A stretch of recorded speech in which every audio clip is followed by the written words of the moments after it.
నా సహచర మంత్రివర్గ సభ్యులు మిత్రులు ఉత్తమ్ కుమార్ రెడ్డి గారు, జూపల్లి కృష్ణారావు గారు, వాకిటి శ్రీహరి గారు, ఆంధ్రప్రదేశ్ నుంచి నా ప్రియ మిత్రులు మంత్రివర్యులు పయ్యావుల కేశవ్ గారు,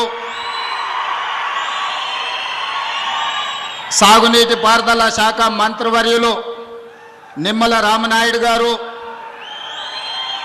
కర్ణాటక లెజిస్లేటివ్ కౌన్సిల్ చైర్పర్సన్ గారు, రాజ్యసభ సభ్యులు, లోక్సభ సభ్యులు, శాసనమండలి సభ్యులు, శాసనసభ్యులు, కర్ణాటక, ఆంధ్రప్రదేశ్, తెలంగాణ రాష్ట్ర ప్రభుత్వ అధికారులు, కేంద్ర జలశక్తి కార్యదర్శి కాంతారావు గారు, ఇతర అధికారులు, ప్రాణ సమానులైన బళ్ళారి ప్రాంత, అనంతపూర్ ప్రాంత రైతులందరికీ హృదయపూర్వకంగా అభినందనలు, కృతజ్ఞతలు తెలియజేస్తున్నా.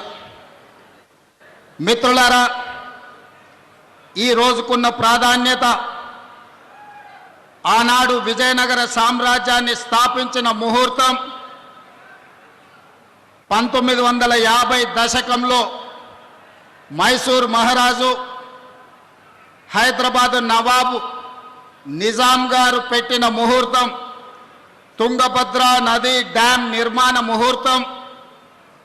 ఈనాడు మిత్రులు డికే శివకుమార్ గారు ఈ 33 గేట్ల పునరుద్ధరణ ముహూర్తం చరిత్రలో ఎప్పటికీ శాశ్వతంగా నిలిచిపోతుంది. ఈ కార్యక్రమం 33 గేట్ల పునరుద్ధరణ కాదు, బళ్ళారి, అనంతపూర్, కర్నూలు సమస్యలు నాకు తెలుసు, పాలమూరు వలసల గురించి నాకు సంపూర్ణమైన అవగాహన ఉన్నది. ఈ సమస్య ఈనాటిది కాదు, 3 తరాల సమస్యను ఈ 33 గేట్ల పునరుద్ధరణ పరిష్కరించబోతుంది.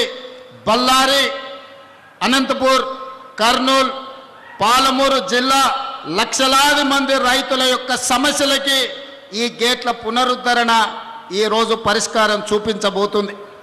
సిఆర్ పాటిల్ గారు అత్యంత అనుభవజ్ఞుడైన, మృదుభాషి, అతి తక్కువ మాట్లాడడం, అత్యంత వేగంగా పనిచేయడం సిఆర్ పాటిల్ గారికి ఉన్న ఒక ప్రత్యేకత. ప్రధానమంత్రి నరేంద్ర మోడీ నుంచి మొదలు పెడితే ఎవరైనా సిఆర్ పాటిల్ గారికి ఒక సమస్యను అప్పచెప్తే 100% ఆ సమస్యని పరిష్కరించి శాశ్వతంగా ఒక మార్గాన్ని చూపిస్తాడని సంపూర్ణంగా విశ్వసించే సిఆర్ పాటిల్ గారు ఈనాడు కేంద్ర జలశక్తి మంత్రిగా ఉండడం, ఆంధ్రప్రదేశ్, కర్ణాటక అండ్ తెలంగాణ సాగునీరు, తాగునీరు యొక్క సమస్యలకు శాశ్వత పరిష్కారం దొరుకుతుందని ఈరోజు నేను సంపూర్ణంగా విశ్వసిస్తున్నా.